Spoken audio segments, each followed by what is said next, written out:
Olá pessoal, tudo bem? Meu nome é Isabel Emily Martins, tá? E hoje a gente vai falar sobre um assunto bem interessante, que é sobre o sufrágio feminino, ou então, como muita gente diz, né, o voto feminino, o voto das mulheres.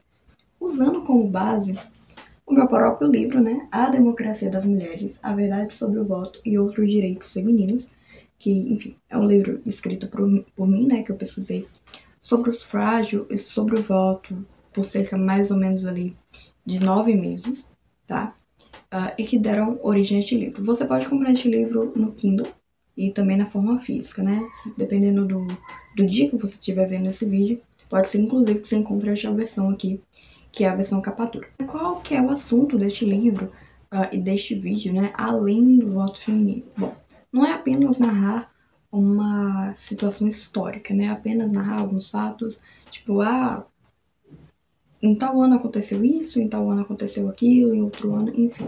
Não, o foco é justamente mostrar a complexidade do movimento sufragista, tanto na Europa, nos Estados Unidos e no Brasil, e mostrar que nem naquela história que a gente ouviu desde quando a gente é criança, né, desde do fundamental ao ensino médio, faculdade, enfim, de que o voto foi uma conquista feminista, ela não é verdade, né? Não existe isso, né? Não é que o movimento feminista foi o único a lutar pelo voto. E para vocês entenderem exatamente o que eu tô falando, eu tenho uma frase que eu sempre falo, sempre falo, quando vou falar deste assunto, que é o seguinte: a gente deve entender que nem toda sufragista foi uma feminista. E nem toda feminista foi uma sufragista, né? Algumas pessoas podem imaginar, nossa, estranho, como assim? Como é que pode acontecer isso, né? Bom, a gente deve entender que o feminismo, ele é um movimento que se diz, né, lutar pelos direitos das mulheres, por direitos iguais, direitos civis, reprodutivos, sexuais, enfim. Bom, porém, ainda assim, ele tem suas pautas, ele tem uma base, um escopo, tá? E esse escopo geralmente é revolucionário, é um escopo revolucionário de querer revolucionar o mundo, de querer destruir o patriarcado, de querer, enfim, se igualar aos homens, né? Enfim, existem várias bases do feminismo e as suas teóricas, né? A teoria feminista vem então desembolar tudo isso, né? Explicar pra gente. Uma feminista que eu uso muito mesmo, como base, que é uma feminista relativamente nova, né?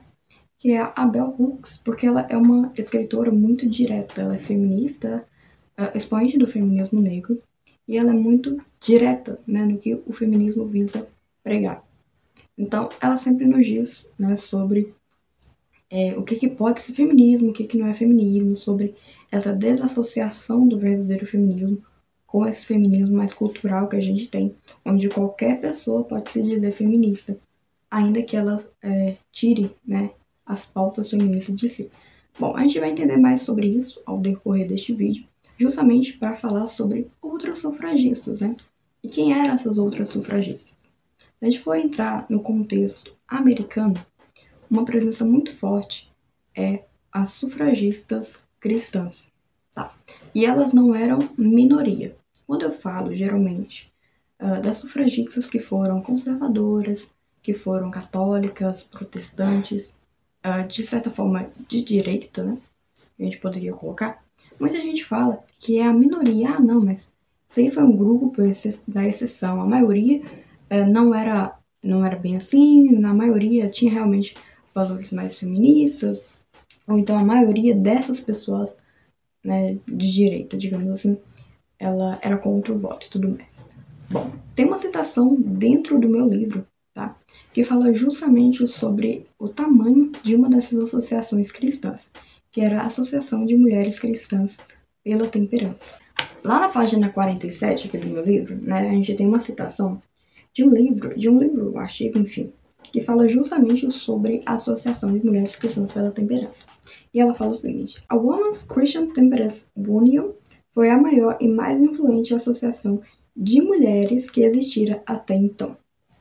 Para uma comparação, a Associação Sufragista Nacional Americana, né, do sufrágio, tinha apenas 13 mil membros em 1893, enquanto a Women's Christian Temperance Union contava com quase 2 milhões. Outra coisa interessante para a gente pontuar também sobre a importância dessa associação é que ela foi a responsável lá na Nova Zelândia de conduzir o voto, né? A líder dessa associação na Nova Zelândia, né, nessa filial, era chamada Kate Shepherd, né? Kate, enfim, vamos chamar de Kate. A Kate levou, junto com as suas ativistas, né, junto com as suas companheiras, 3 petições ao governador para que pudesse ser aprovado o voto feminino na Nova Zelândia, né, que até então era colônia, né, enfim, colônia da Inglaterra, né, da Grã-Bretanha. E aí, elas conseguiram, na terceira petição, né, foram a mais influente liga daquela nação e foi a liga que conseguiu o voto feminino, mesmo estando a muitos tempos de distância dos Estados Unidos, que foi onde essa associação foi fundada. Bom, a primeira coisa que a gente deve entender sobre essa associação de mulheres cristãs pela temperança, né, é que era um grupo já antigo, né, que já existia há muito tempo, que lutava contra a prostituição, contra as drogas e contra o álcool. Elas eram contra o consumo e a venda de bebidas alcoólicas, de drogas e de qualquer outra coisa que fosse, segundo elas, né, a doutrina bíblica que elas adotavam, imoral. E aí, a segunda presidente, chamada Frances Willard, viu nessa associação que ela estava presidindo e viu na ascendente campanha do sufrágio que estava surgindo ali nos meados de 1850, 1890, enfim, por ali, de mulheres querendo votar. Nisso, ela percebeu que se as mulheres pudessem votar, as suas mulheres, né, no caso, as mulheres cristãs, que, como eu falei, eram muitas, né? A gente viu na citação que eram quase 2 milhões. Enfim, se a gente pegasse essas mulheres e colocassem elas para votar, elas votariam em ideias e representantes que fossem compatíveis com aquilo que a associação queria, né? Com aquilo que elas queriam, que era exatamente, principalmente, a questão do álcool. Tanto é, olha só, no contexto americano, teve muitas, obviamente, campanhas antissufragistas que não queriam, de forma alguma, que as mulheres votassem. Muitos, mas muitos mesmo, destes ativistas, né, contra o sufrágio das mulheres eram, na realidade, comerciantes de bebidas alcoólicas, né, que não queriam, de forma alguma, que elas ganhassem, né, que elas pudessem votar, porque aí eles iam perder o seu emprego, né? Elas iriam proibir o álcool. Tanto é que a lei seca ela foi ratificada, se eu não me engano, em 1920 ou 1921, depois do voto feminino ser também colocado na emenda constitucional americana. E aí, a principal liga que se mobilizou contra as bebidas alcoólicas e a favor dessa lei seca era a Associação de Mulheres Cristãs pela Temperança. Então veja como uma coisa tem a ver com a outra, né? A gente tinha um grupo que era completamente cristão, moralista, um grupo extremamente fundamentalista. O que seria o fundamentalista, né? Seria aqueles cristãos realmente convictos ali nas escrituras bíblicas, né? E aí, a gente tem um grupo de homens que não queriam que essas mulheres ganhassem porque tinham medo de que elas colocassem em prática aquilo que elas queriam. E de fato elas colocaram.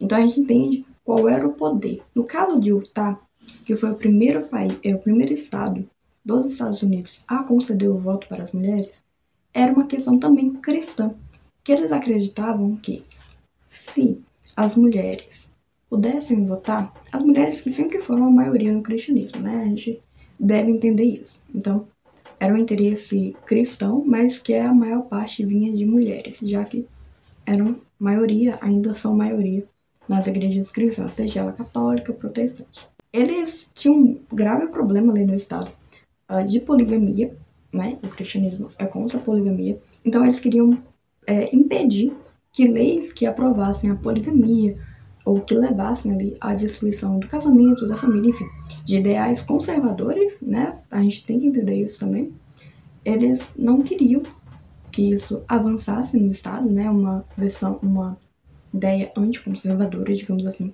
E aí, então, foram para cima para poder aprovar o voto para as mulheres, já que as mulheres, em sua maioria, eram mais conservadoras, eram mais propensas, né, a aprovar esse tipo de ideia justamente por serem cristãs. Então a gente tem um caso nacional e um caso ali estadual, regional dos Estados Unidos, onde o cristianismo e este apego aos valores cristãos reinou para que o voto fosse aprovado, já que a maioria das mulheres, como eu falei, estavam aliadas a isso. Tanto é que a gente tem um contexto, né? A gente tem um nome da Elizabeth Stanton.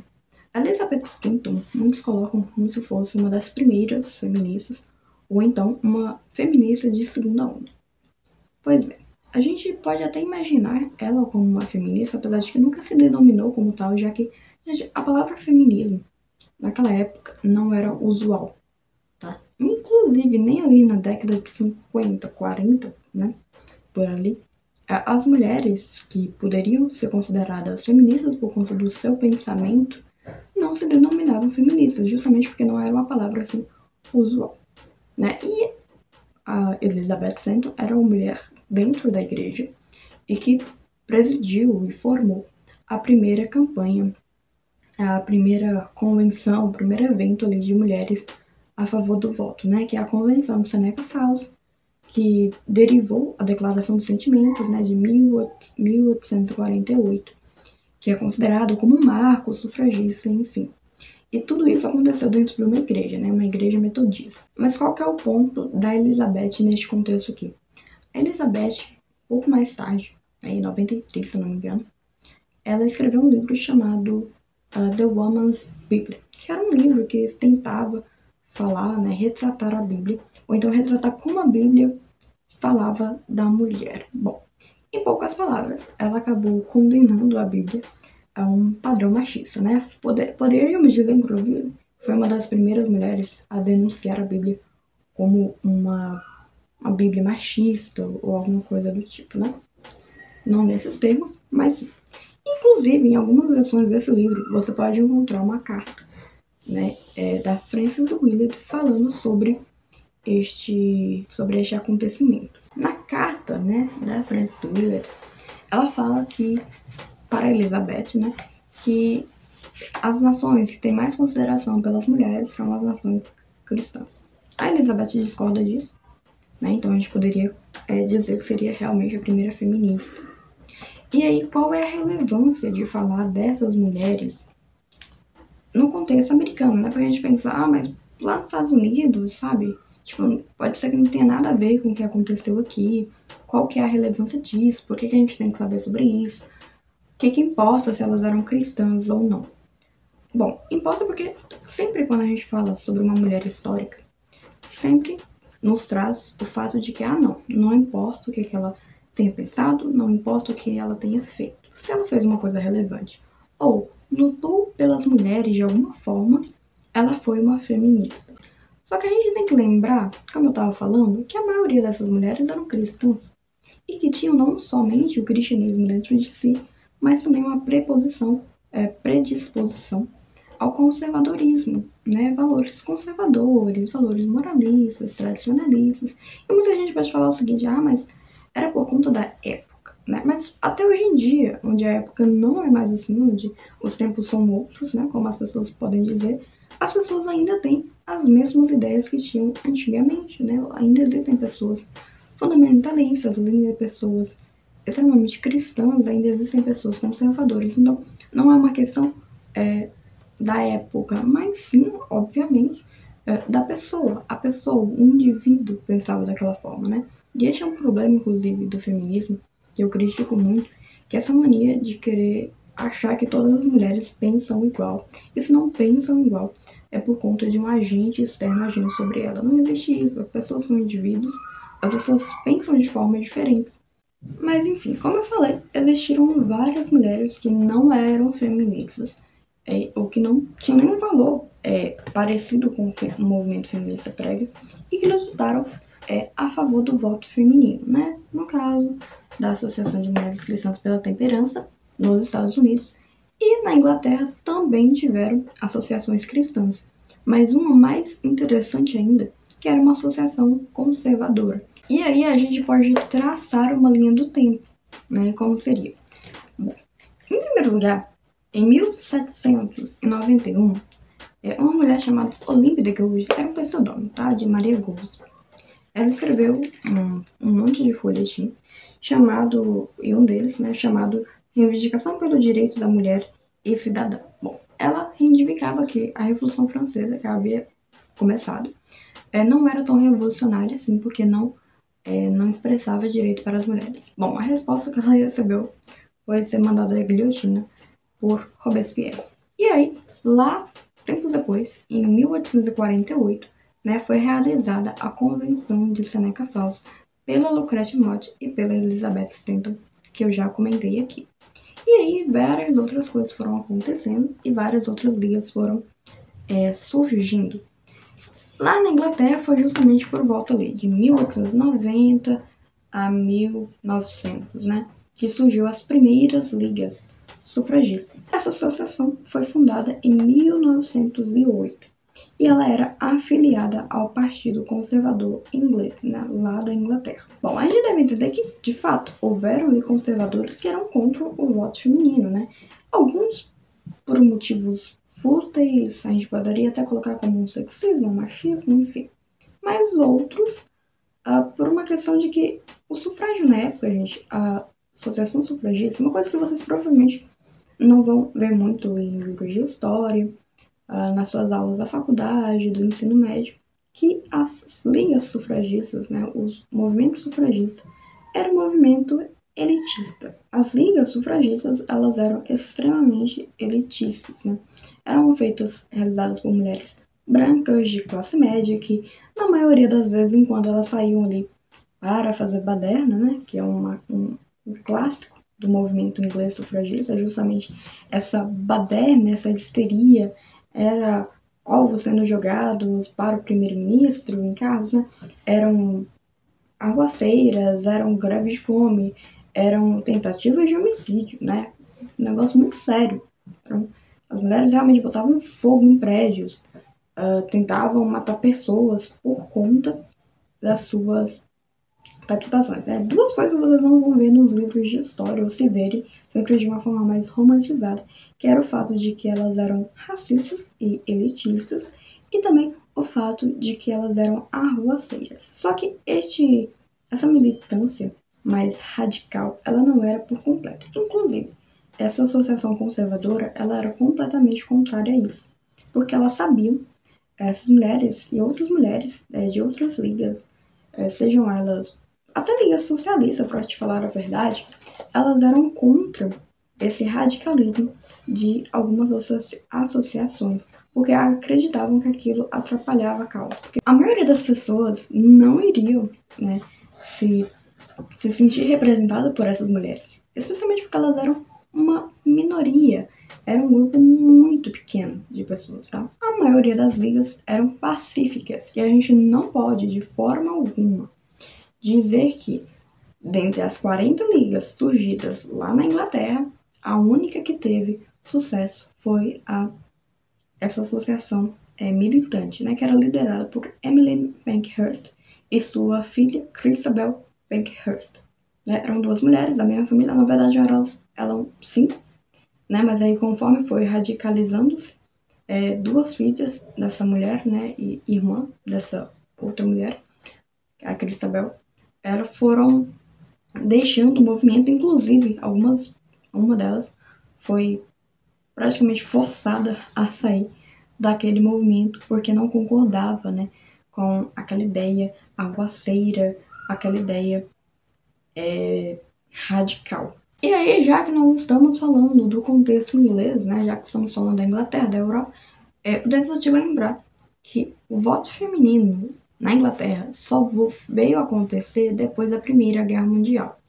E, inclusive, a maioria dos homens que iam à guerra, né, durante a Primeira Guerra, não tinham direito ao voto.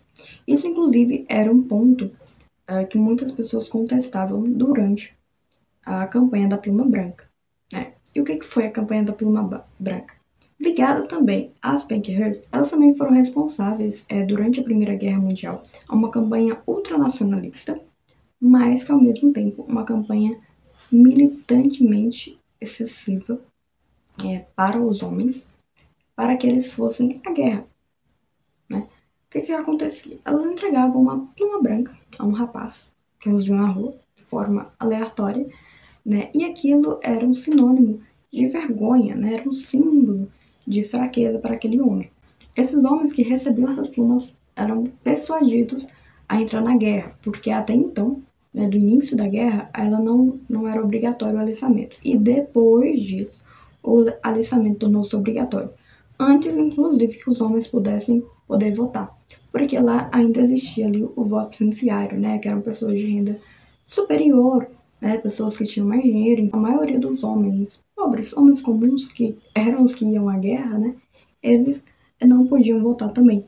E engraçado que as mulheres que estavam justamente reivindicando isso eram mulheres de classe média. E aí, falando um pouco mais da Emmeline Pankhurst, da Pluma Branca, e de suas associações militantes, né? A gente deve entender também que ela era uma mulher que, em vários trechos, né, em várias de suas frases, demonstrava ali um ódio interno para os homens. E ela acreditava de toda forma que os homens eram os principais responsáveis pela opressão feminina. E é interessante a gente pensar isso, porque era uma mulher que sempre falava de que os homens eram os principais responsáveis pela opressão feminina e que eles tinham que se redimir. E de que forma ela encontrou para que os homens se redimissem, né? Irem à guerra, conquistarem ali a guerra, e depois conquistarem o voto, né? Porque, enfim, eles foram à guerra, então criou-se ali aquela questão de dever e direito, né? O direito ao voto e o dever de se alistar ao exército, né? Aquela coisa que a gente conhece hoje praticamente o mundo inteiro, inclusive no Brasil. E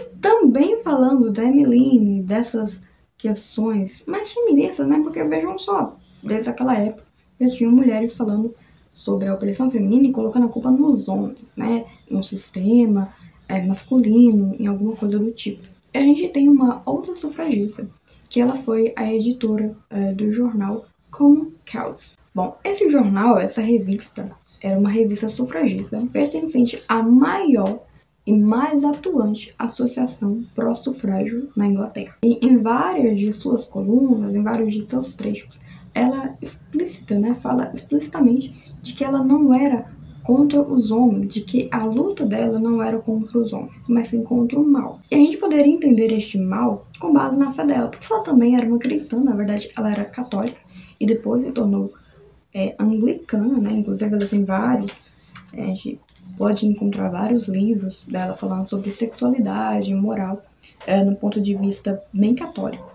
E aí a gente tem dois contextos interessantíssimos, né? Que é o seguinte, a gente tem nos Estados Unidos e na Europa movimento de mulheres não feministas, movimento de mulheres que não poderiam ser rotuladas como feministas, porque elas jamais pensariam de forma igual à das feministas, jamais agiriam dessa forma, né? Muita gente pensa que o feminismo é simplesmente falar sobre direitos iguais, né? Mas ele também tem, como eu falei, ele tem uma pauta, ele tem um escopo, ele tem ali uma estrutura.